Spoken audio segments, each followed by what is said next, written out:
This initiative was an initiative by the city, and there are now, first of all we had one of these officers, and then we got another two of them.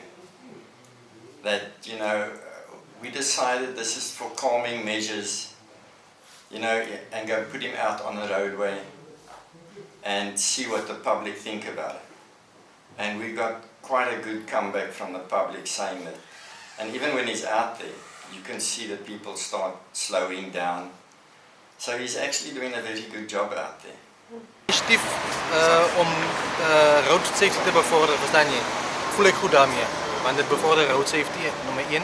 En aan de andere kant is het in de zin van dat mensen kan zien dat is niet om revenue voor die city nie, maar road safety at the end of the day. So dit maakt voor mij gelukkig daarmee. En aan de andere kant obviously all over the city. So it's a new initiative, but it's good.